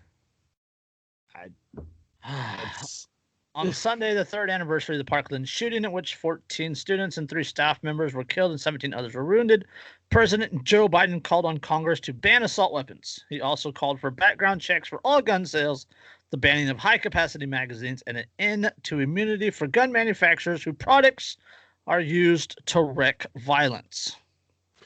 Oh, this is the same guy, right? This is Joe Biden. This is the same guy who just denied the Whig year genocide. He also said that some minorities don't know how to use computers. And he also said if you don't vote for him, you're not black. He's also the guy who said that poor kids don't have the same opportunities as white kids. Yeah. Fucking joke. Well, and I mean, remember, you know, and to that point, remember that traditionally in the United States, gun laws are incredibly racist. Like that is the genesis. Yeah, of gun laws. I mean, there's been a lot of gun laws that were passed in the past. You know, the GCA and the firearm, the fully automatic ban and all this other stuff, right? But like 1986 in California, that was the Reagan ban. Right? Reagan banned open carrying because black people were using arms to protect their neighborhoods from abusive police officers. Well, that's the Mulford Act, yes, and that's recent. We're talking the genesis, the very beginning. If we rewind all the way back to the beginning, to keep freed slaves from being armed. Well, even before that, before the United States was a country, the colonies had laws that said that it was illegal for black people and natives to have weapons. In fact, in colonial America, if you sold a gun to a native, that was punishable by death for selling a gun to a native. Yes. So this is the thing. And then, you know, and in the antebellum South, you have laws that say that neither slave nor freed black man is permitted to carry arms. You have those laws.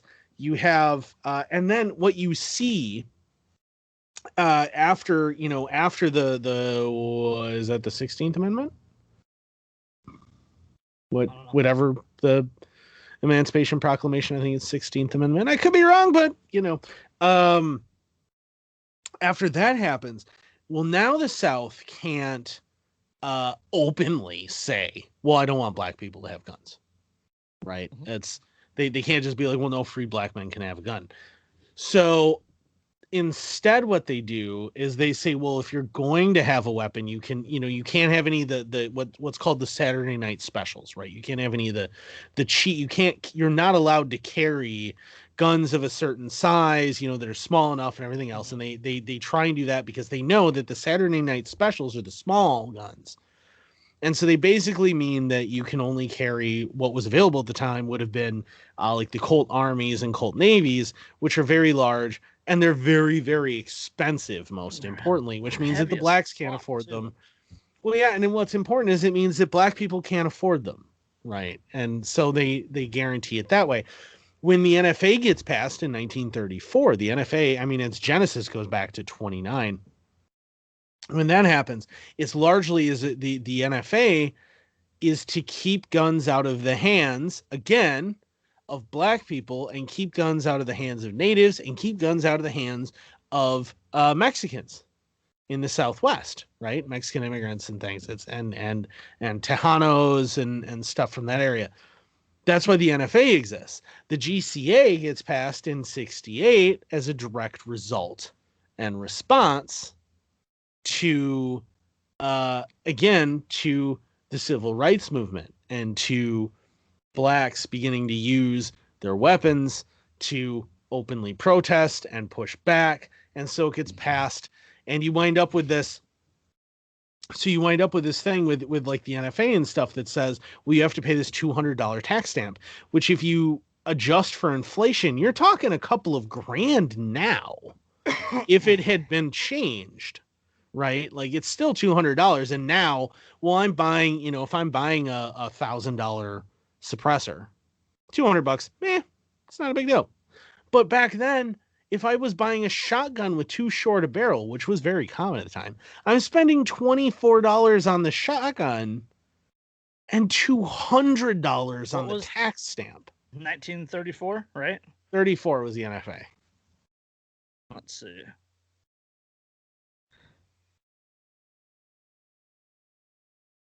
Oh, 1934. Oh, I'm sorry. What? Oh, I put one too many zeros. Okay, that makes a little more sense. 1980, 1934, a $200 tax stamp in 2021 is the equivalent of $3,904. So imagine right now, if that had been adjusted for inflation, if you wanted to go buy That is a short-barreled rifle or a short shotgun or a suppressor. Cumulative rate of inflation of 1,852.1%. So imagine, like, I want to go buy a suppressor, and I have to pay an extra $3,000. 4,000. Yeah, Which almost is $4,000. Which is like multiple times more than the suppressor itself. So this and really its origin, I mean, and I could do an entire episode of 2 hours talking about gun laws, but really in its origin ultimately is it's about class, right? And it dates back to the wearing of swords and who was and wasn't allowed to wear swords and things clear back, in Britain and in imperial Europe and stuff, and that only the nobles could arm themselves, and this was intentionally to keep the peasants from being able to rebel, and it was about class. And it's the same kind of thing, only now, once it is race for a while. And like the earliest known anti-weapon law in North America that we have from the colonies is a law that says that natives can't carry any weapons. So it talks about like knives, axes, swords, guns, whatever. They can't carry bows. They can't carry any of that, right? And it specifically says natives. It says, Indians, but it specifically is talking about them. And you then have, specifically talking about the blacks. And then once that isn't a thing that they can say anymore, now it's because of the class that most of the people of this race are. And it's about keeping weapons out of their hands. And so you start having all of these laws that get passed that throw a $200 tax stamp on machine guns and on short-barreled rifles and on short-barreled shotguns and on suppressors. And the suppressors one has always seemed a little weird, but I think it's a result of their concern about communist assassinations, probably. But which never happened in the U.S. But anyway, and I don't think any of them ever actually used a suppressor. But that was their concern. So like that is. It's about trying to keep weapons out of the hands of the people that they want to keep down. And now you have, after all of this, where it's about trying to keep the cost of usable good weaponry and carrying weapons and things. And it's like the excessive fees to do with CCWs and like in California where you have to give them justification for why. And they still won't issue it. Yeah, and half the time they still won't issue. This is to make sure that only the class of people that they want to have weapons, and that the people that they don't want to have weapons, who are the lower economic classes, who tend to be people of color, who I mean, even if they're not, they're people who don't like government, they're people who don't like to they don't like the status quo and things. They're trying to keep the weapons out of their hands with all of these laws and all these burdens and all this monetary stuff. What Biden is talking about here, remember, Biden is an old school anti-integration, pro-Jim Crow law Democrat. This guy does not like black people. He doesn't like minorities. He wants whites to dominate because that's what the Democrats have always wanted. I mean, always. That's never gone away. There's this myth of the party flip, and it's never actually occurred. I mean, don't forget that who got us into Vietnam and started sending all these black people to Vietnam, right? That was the Democrats. Right? That was a Democrat thing. Who opposed the repeal of Jim Crow laws? That wasn't the Republicans. That was the Democrats.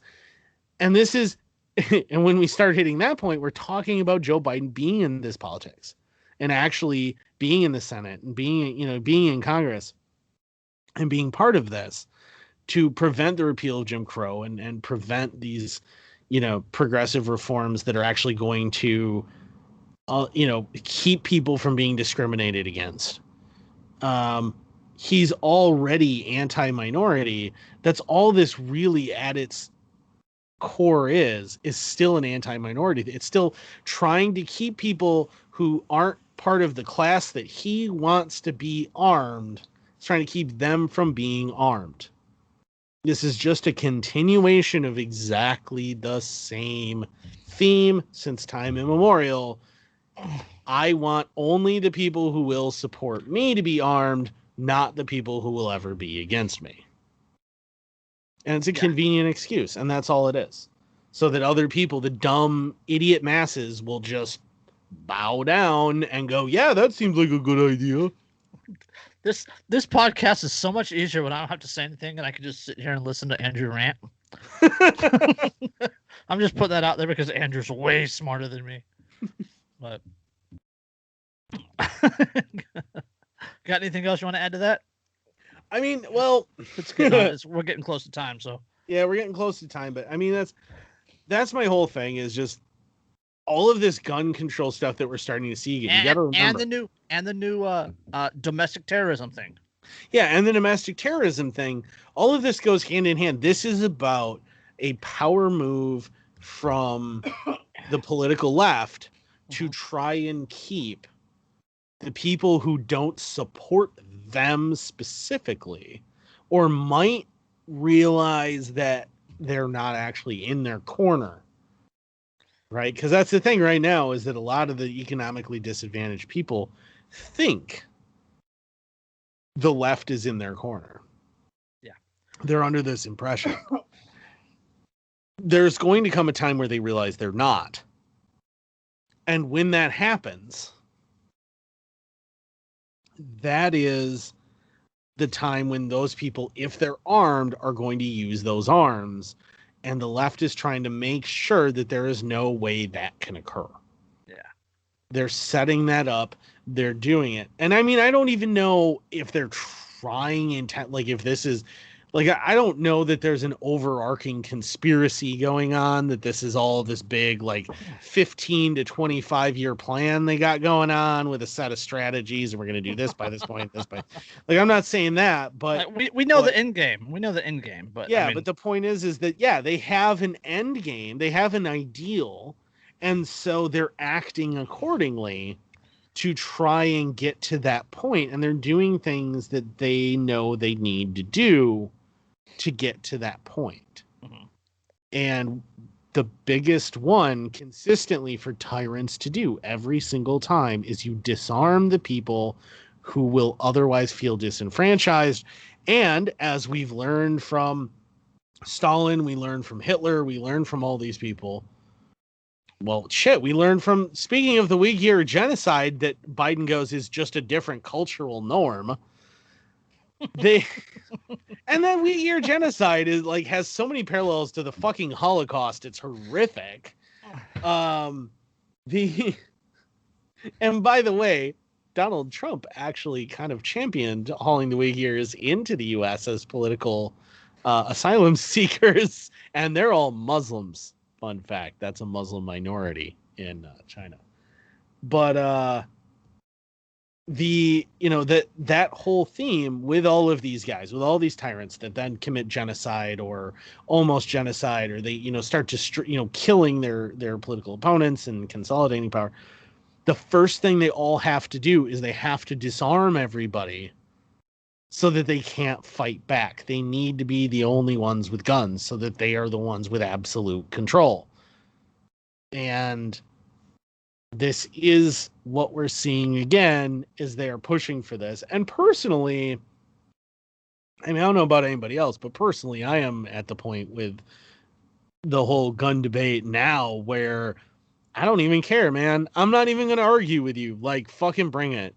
Yep. If you think you can take it, you try and come and take it. Send bachelors. No, yeah. The just quick on the Uyghur genocide, 2014 to present. Forced abortion, forced sterilization, forced birth control, rape, including gang rape, forced labor, torture, internment, and brainwashing. They've had over 1 million people detained or killed. In Xinjiang, it's in Xinjiang. We have quite a few people have told us what's going on. There's one woman who's spoken out, who lives. I think she lives actually in Minnesota. No, she lives in Michigan now. who spoke out to the BBC in response to that. Chinese officials assassinated her father and threatened the rest of her siblings. She said, I feel bad for my family, but I can't stop speaking out. Like, I have to do that. There's, these huge detention centers. There's video of them being, tied up and blindfolded and beaten in groups out on the blacktop. They grab them in the middle of the night. When the BBC came in initially because of concerns over it, they had this, oh, look, it's this wonderful place where everybody's dancing and they're singing. And that doesn't at all sound like the Nazi propaganda film about the concentration camps that they put out, which we know is a load of horseshit. They call them vocational education centers, and claim that they're just doing it because these people have been brainwashed by religious extremists. And so we need to just undo the brainwashing. And they also export most of the men to forced work camps and stuff, and like forced factory labor and what. I mean, it's a fucking genocide in the same vein as the Holocaust, plain and simple. They forcibly, cut women's reproductive organs out. Forced hysterectomies are a thing. Experimentation, like the women talk about. Several of the women that I've seen speak have talked about, getting injections like once a month and pills every day, and they were never told what they were. That sure sounds like the eugenics programs that the Nazis were doing. Yeah, I mean that's what this is. That's the plain and simple. Right. And this is what Biden is supporting and going, well, it's just different culture. It's just a different culture. Yeah. Yeah, so he's setting up. I mean, like I don't want to sound like a completely crazy conspiracy theorist and say he's setting up for that here, but he's setting up for the same kind of domination of the public here. And the first step is disarming us. All right. Before we get drowned and blackbagged. Throw out some links. Let's throw that. All right. So if you want a fantastic, soft, gentle, wonderful beard like I have, you are going to go to thebeardstruggle.com and order some of their fantastic stuff. I love it. It makes your beard incredibly soft. Their shampoo and conditioner combination for your beard, especially. I prefer Odin's Virtue. There are a bunch of different scents out there that are fantastic. If you use code INKED Anarchist 15, all run together, you get 15% off of your order, so you can save money, you support me, and you get some really cool stuff for your beard. Also, check out Poppins Patches.